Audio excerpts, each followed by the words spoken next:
Vem cá, agora me conta, você já passou por aqueles problemas onde você olhava para todos os lados e não via nenhuma solução?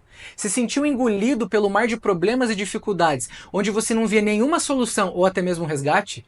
Hoje no Colo do Pai nós entenderemos o que a palavra de Deus fala sobre isso. Fique comigo e vamos entender o que a Escritura tem para solucionar os problemas impossíveis.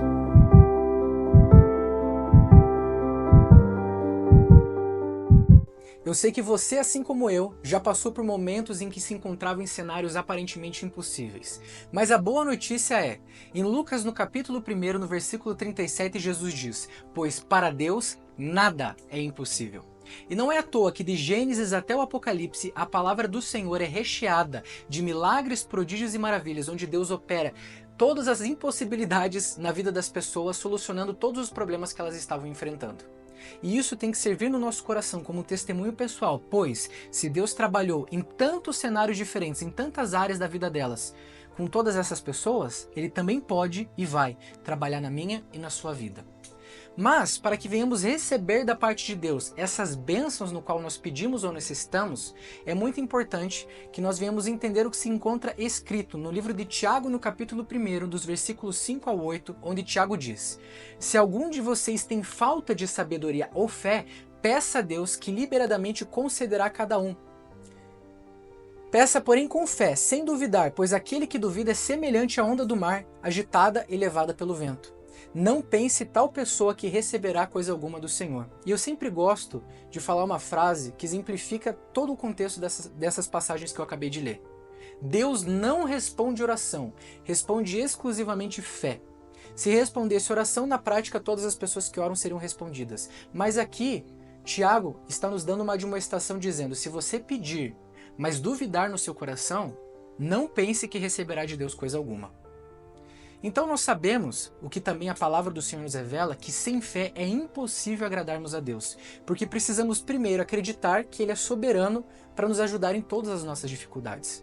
Quando nós temos falta de fé, isso é uma afronta ao caráter de Deus e ao seu poder. Ele que está sentado no trono no terceiro céu, sendo glorificado pelos anjos que se cobrem diante dele e dizem: "Santo, Santo, Santo é o Senhor Deus do universo."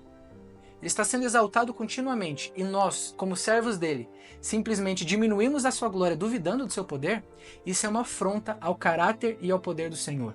Por isso que a falta de fé é o pior pecado que nós podemos ter, porque a Bíblia também revela: aquele que crê está salvo, mas aquele que não crê já está condenado.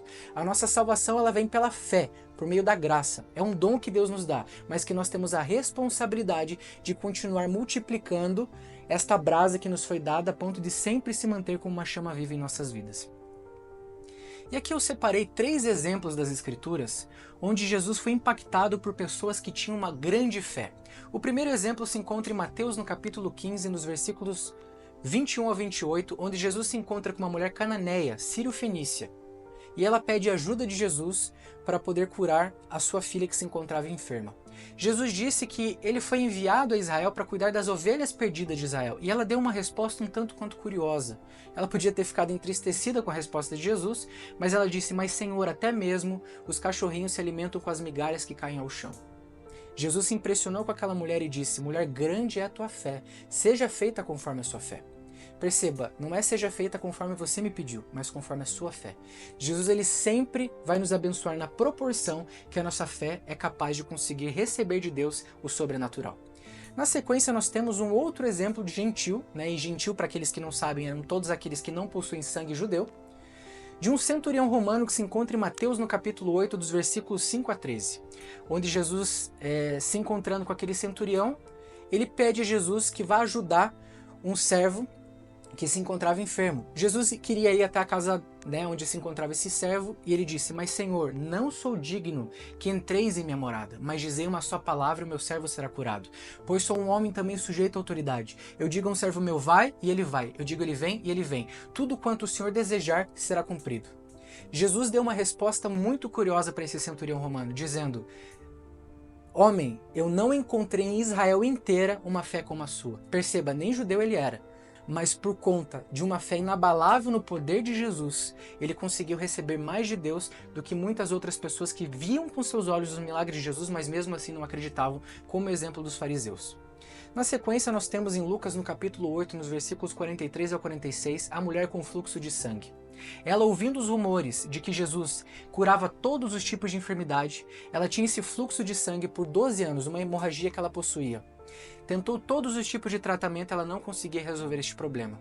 Mas ela pensou, se ela somente encostasse nas orlas da veste de Jesus, ela conseguiria ser curada. E assim ela fez. Jesus estava próximo de uma multidão e ela, se aproximando dele, encostou na orla de suas vestes e ela imediatamente foi curada. Jesus sentiu que poder havia saído dele e ele perguntou: quem me tocou? Os discípulos disseram: mas Senhor, você está perto de toda uma multidão. Como você me pergunta quem que te encostou? E ali aquela mulher se apresenta para ele e contou sobre aquilo que ela imaginava, que somente encostando nas orlas da veste dele, ela seria curada. Jesus olha para ela e disse: minha filha, grande é a sua fé, e a sua fé te salvou. E exatamente essa mesma resposta que Deus quer dar para mim e para você. Mas para que isso seja possível, não depende dele. Ele sempre está disponível e de braços abertos para nos abençoar e nos ajudar em todas as dificuldades da nossa vida. Basta somente que tenhamos fé inabalável em seu poder e que venhamos mais engrandecer a Deus do que o problema que enfrentamos, a ponto de também recebermos dele as dádivas miraculosas que ele tem disponível para cada um. E aqui eu separei vários exemplos das Escrituras onde Jesus ele resolve todos os possíveis problemas.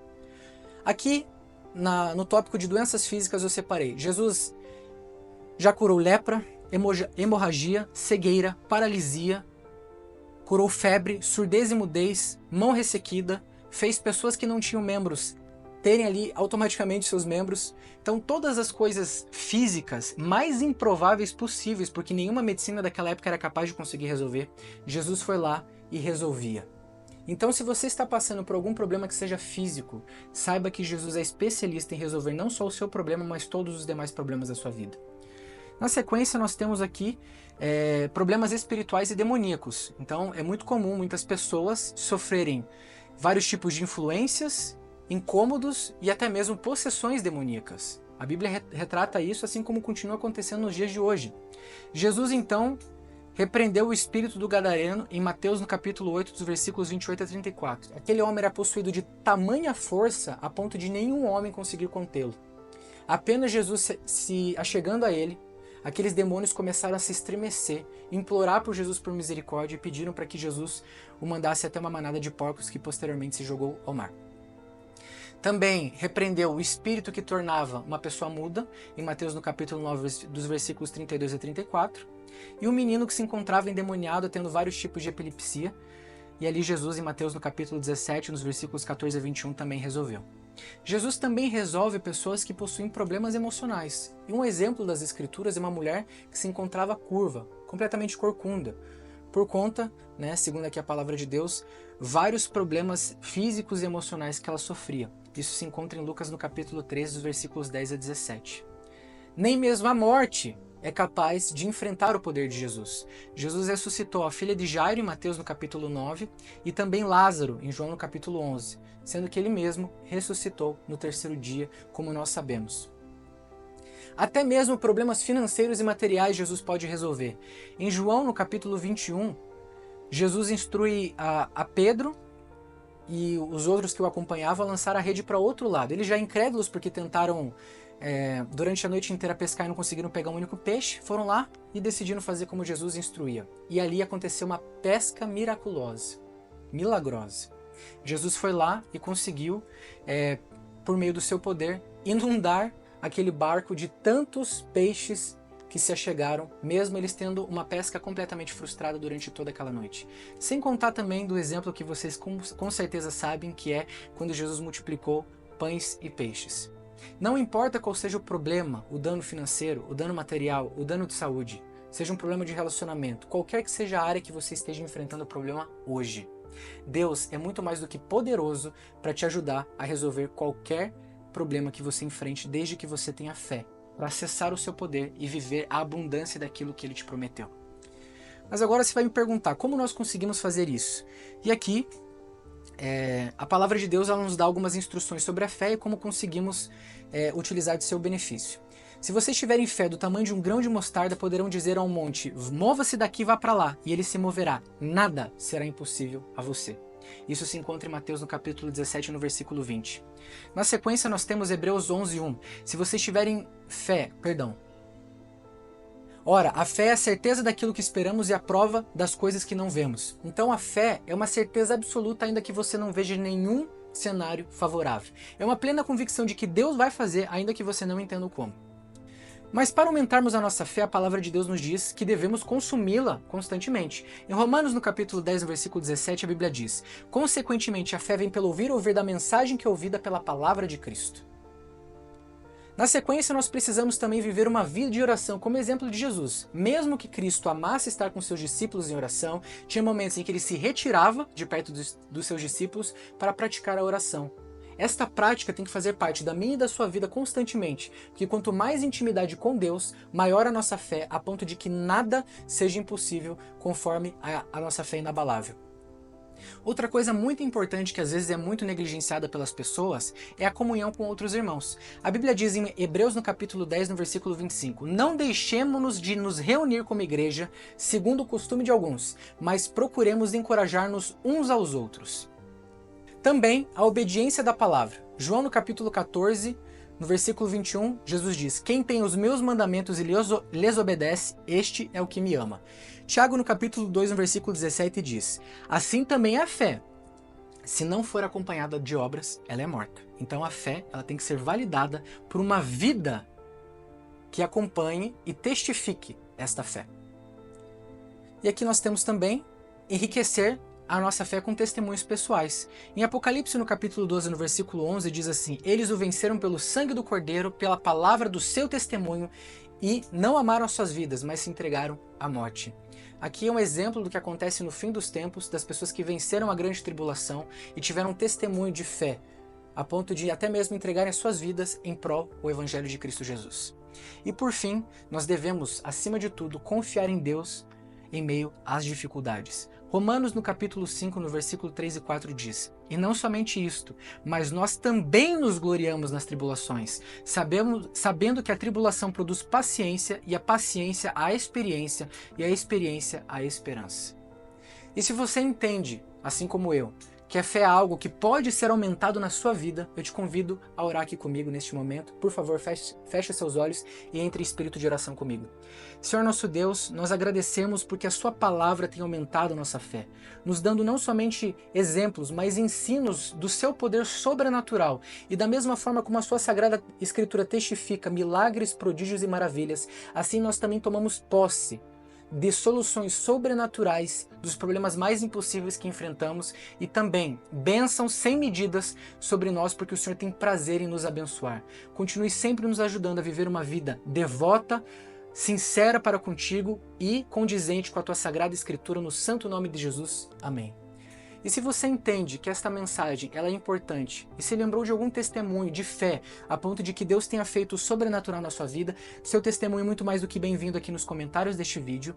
E eu também quero pedir a você, se você entende que outras pessoas podem e devem utilizar do benefício da fé, copie o link desse vídeo, manda para ela, para que a vida dela também seja transbordada da promessa de Cristo de que Ele veio para nos dar uma vida e uma vida em abundância. Bom, agradeço pela sua companhia até aqui, te desejo um excelente dia, que a paz inabalável de Deus seja sempre contigo e que sua vida de hoje em diante seja sempre recheada do melhor da parte de Deus. E eu te vejo amanhã, às 6h15 da manhã, no melhor lugar para você começar o seu dia, que é o colo do Pai. Um fortíssimo abraço e que Deus te abençoe.